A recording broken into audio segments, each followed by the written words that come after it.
you can see that firstly, one of the most important things to learn is how to be self-reflective. Can you see that?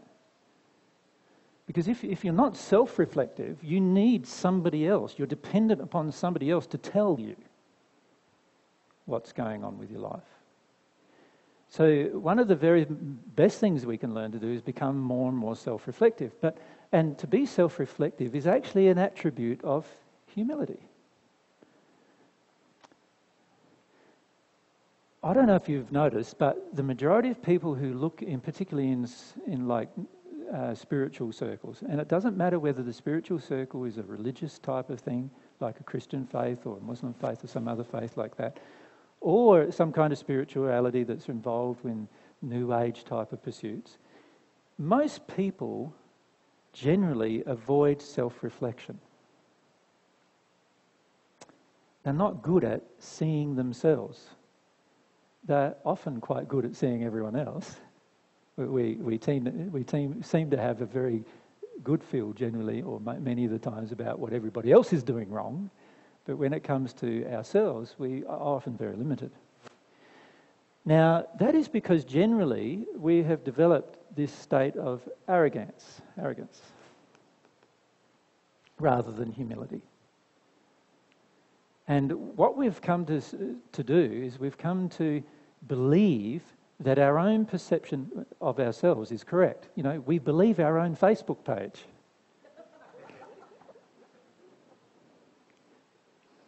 In other words, we believe our own advertising about ourselves, right? And oftentimes we don't see ourselves as God sees us. And in fact, many of us often have no desire to either, if we're honest with ourselves.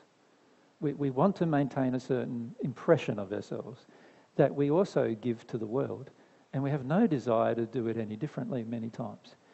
Now, what I feel is one of the main problems most people face in their progression towards God is this problem of self-reflection. I find there's very little of it. And we do one of two things. In our arrogance, we do one of two things. Any idea what you might do generally if you have no self-reflection? Like, can I give you some suggestions with it? One thing is we look for a leader. A leader. What does that help us do? That means that we don't have to be self-reflective. We just go up to him and ask him what his opinion is. And he tells us, blah, blah, blah, blah, blah, blah, blah, and we go, oh, okay. We believe some of it maybe. And then we try to put that into practice, right? I see a big problem with that. There's a big problem with that. Because in the end, that person, no matter who he is, and he could be the most developed person in the universe, that person still is going to have their own opinion. And he's allowed to have, by the way, from God's perspective, his own opinion. And by you wanting his input, all you're doing is making yourself reliant upon him or her. That's all you're doing. You're creating dependency. Does that make sense? And why do we do that? We do that because we don't want to go through the personal experience of making mistakes, which is actually a condition of arrogance that causes us to do that. We don't want other people to see, you made a mistake, there's another mistake, there's another mistake, and point the finger at us. And because we avoid those particular emotions, we want to go to somebody, he tells us what to do, we go and dutifully do that, and then when somebody points out we've made a mistake, no, I didn't, that person told me to do all that. We want somebody to be responsible for our choices and decisions. That's why we look for leaders. You know, looking for leaders creates cults, which then creates religions, which also creates politics, which also creates economic conditions, and so forth and so forth. And you could list almost everything that nowadays many of us feel are negative in the world we have around us, and it all comes because we are unwilling to go through our own personal mistakes, and we want somebody else to rescue us from the potential of making any mistake. All right? That's one of the things we do. We look for a leader. The other thing we have a tendency to do is say to ourselves that everything is okay. Look at myself in the mirror. Yeah, he's beautiful. Don't worry about him. Everything's okay. Right? And the reason why we do this is because it helps us avoid the feelings that we really have. So we love to do that. Now, what happens when we tell ourselves everything is okay? What's the next thing that happens after we tell ourselves everything's okay? We start saying that everything's okay with the world. Or we say that all of our problems are the world. Not okay world. One or the other. We then create spiritual belief systems that tell us one of these two things in avoidance of the fact that we're not okay. And again, we could trace a lot of the creations right the way through to our economic system, our religious systems, and so forth. Now, these are all because we want to avoid self-reflection. All of these things are happening. We want to avoid what's going on within ourselves. We want to avoid seeing ourselves as we truly are. Right? It's much better to not search for a leader. So, Lamar, it's much better that you don't ask me what's wrong with you. Does that make sense? What's better is to become more humble and be self-reflective. This is what I've had to do in my life. I have not relied on other people to tell me what's wrong with me. In fact, many people still come up and tell me what's wrong with me, and I know they're wrong. And then some people come up and tell me what's right with me, and I go, no, that's actually wrong with me. That's something wrong with me still, you know. So we need to be self-reflective and allow ourselves to see ourselves as God sees us. That's what we need to do. In other words, what I need to do is know what God feels about me and what God sees in me. And a lot of people then assume that God only sees good things in you. If you think that, you obviously think God's pretty dumb, because God sees everything, like not just good things in you. Right? The reality is God sees us exactly as we are, our original self, our injuries, and our facade, everything. Right?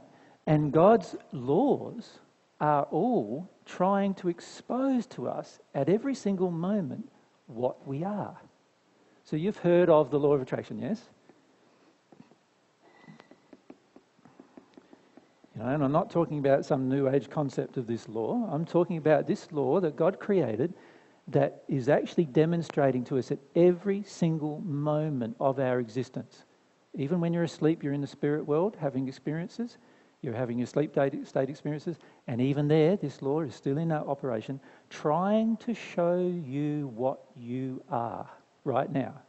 And that what you are is not just your real self, but it's also with your injuries and your facade.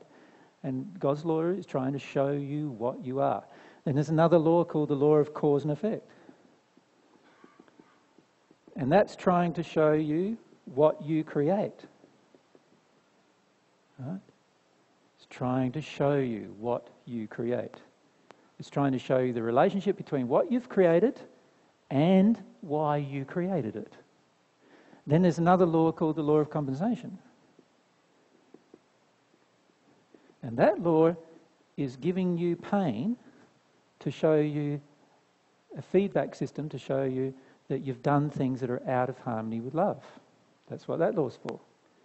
So every time you feel any pain at all, physical, emotional, spiritual, whatever pain is, the pain is an indication that there is some compensatory thing going on for a previous choice or decision that has been made. And the key for you is to want to know what it is.